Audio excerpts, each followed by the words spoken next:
मराठी, ते धडक ते धडक. सांगता येईना आणि सहनही होईना शौचा वाटे रक्तस्राव, वेदना, वारंवार शौचास होणे हा मूळव्याध तर नाही ना? मिळवा कायमचा आराम, तोही एका दिवसात, वेदना रहित विना टाका. मूळव्याधीवर औषधोपचाराबरोबर लेझर व इंजेक्शनची खास सुविधा देणारे विट्यातील पहिलेच हॉस्पिटल डॉक्टर बंडगर यांचे मूळव्याध स्पेशालिटी हॉस्पिटल, अनुराज हॉस्पिटल शेजारी, एसटी स्टँडच्या बाजूला, खानापूर रोड, विटा. गावरान परंपरेच्या स्वादाला घरगुती मायेचा स्पर्श आणि घाण्यावरील शुद्ध तेलाची हमी, विविध मसाले,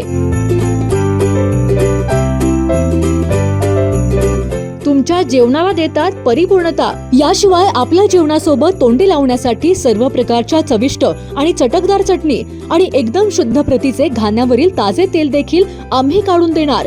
तर आमच्याकडे विविध प्रकारच्या शेवया देखील खवय्यांचा आनंद द्विगुणितच करणार. महात्मा गांधी विद्या मंदिर समोर, विट्याचा राजा कॉर्नर येथे आजच या आणि अनुभवा ओम श्री गुरुमाऊलीची झणझणीत दर्जेदार चव. ओम श्री गुरुमाऊली स्पेशल चटणी, ड्रायफ्रुट्स अँड मसाले, चव जी कायम लक्षात राहील. संपर्क आपल्या स्क्रीनवर.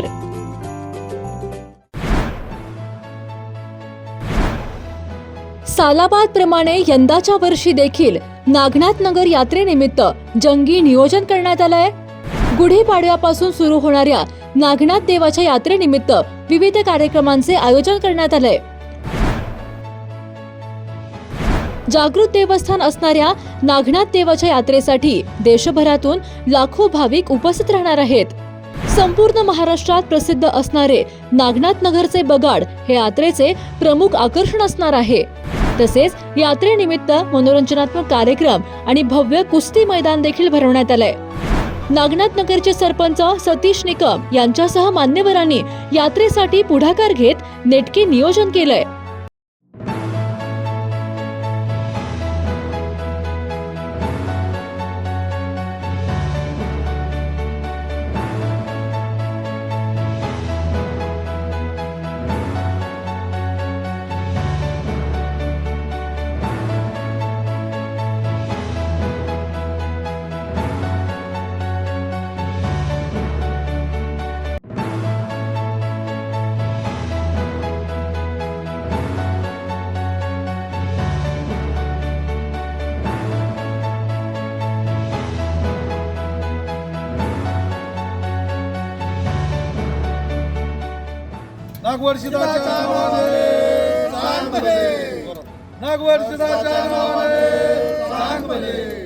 सालाबाद प्रमाणे यंदाच्या वर्षी देखील नागनाथ नगर यात्रेनिमित्त जंगी नियोजन करण्यात आले असून गुढीपाडव्यापासून सुरू होणाऱ्या नागनाथ देवाच्या यात्रेनिमित्त विविध कार्यक्रमांचे आयोजन करण्यात आले आहे.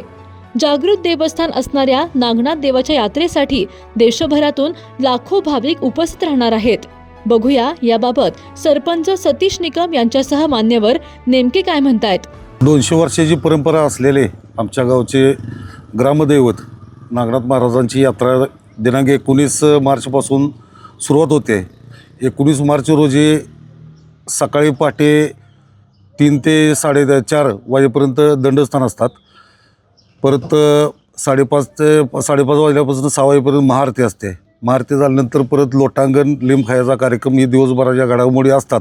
दुपारी 2 ते संध्याकाळी 4 वाजेपर्यंत बागाड आम्ही सर्व ग्रामस्थांचा सहभागातून तयार करत असतोय. ते झाल्यानंतर संध्याकाळी शाही मिरवणूक, ह्या वर्षी आमच्या नागनाथ देवाची शाही मिरवणूक निघणार आहे. ह्या मिरवणुकीसाठी आमचं पारंपरिक असलेलं वाद्य धनगरी ढोल, हलगी, परत लालबाग बिट्सी, लालबागच्या राजाचं जे फेमस असलेलं वाद्य लालबाग बिट्सी ह्याच्या सहभागातून आमची मिरवणूक निघणार आहे. दिनांक 20 रोजी बागाडचा पळवण्याचा कार्यक्रम हा पार पडत असतो आहे. त्या दिवशी मनोरंजनाचे कार्यक्रम असतील, कुस्ती असतील, हे मोठं कार्यक्रमाचं ह्या वर्षी आयोजन केलेलं आहे.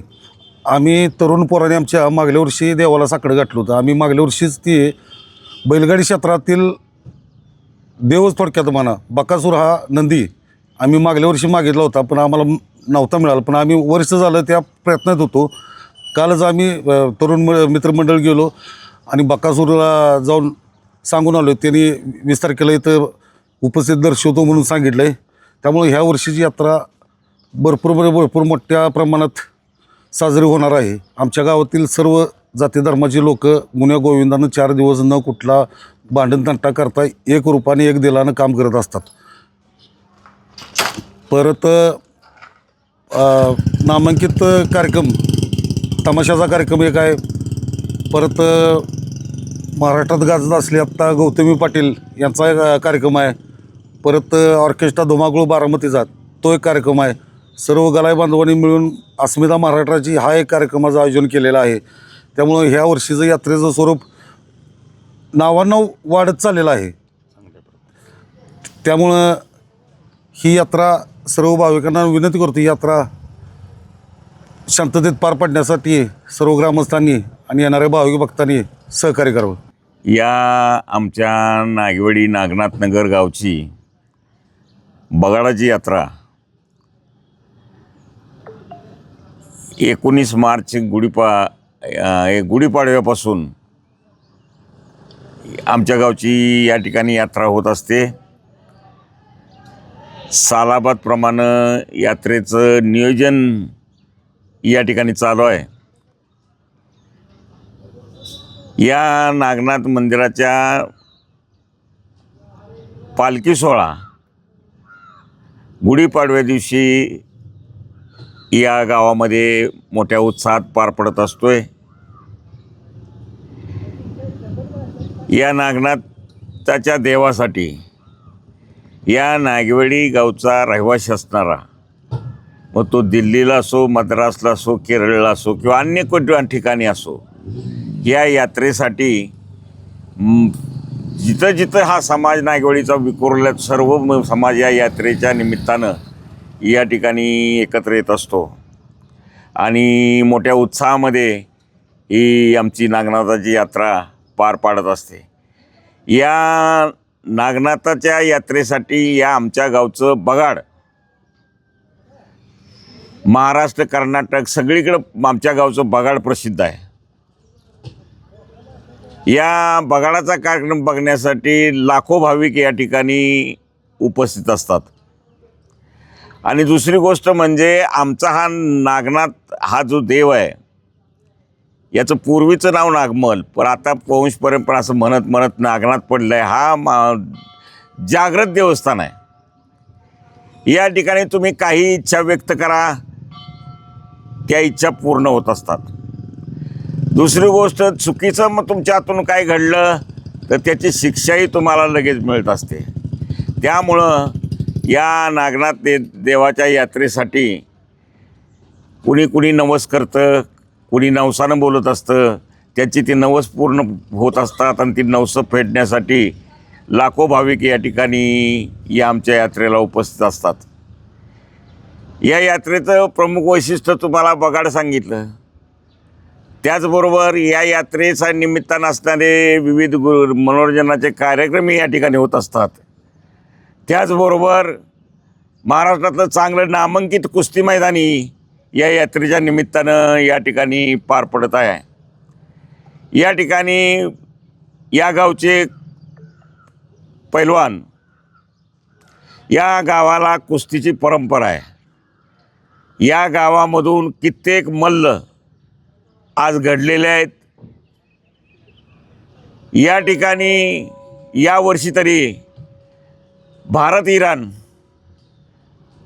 अशा प्रकारचे कुस्त्या जोडलेले आहेत आणि या आमच्या यात्रेचं कुस्ती मैदान उत्कृष्टपणे पार पाडण्याचं नियोजन सर्व ग्रामस्थांनी या ठिकाणी केलेलं आहे.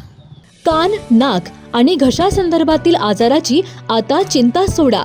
विटा शहरात अत्याधुनिक तंत्रज्ञानाद्वारे आता अचूक निदान आणि खात्रीशीर उपचार उपलब्ध. डॉक्टर ऐश्वर्या काकडे यांचे श्री समर्थ कान, नाक, घसा हॉस्पिटल 24 तास आपल्या सेवेसाठी सज्ज. संपर्क आपल्या स्क्रीनवर. जिओ मराठी, ते धडक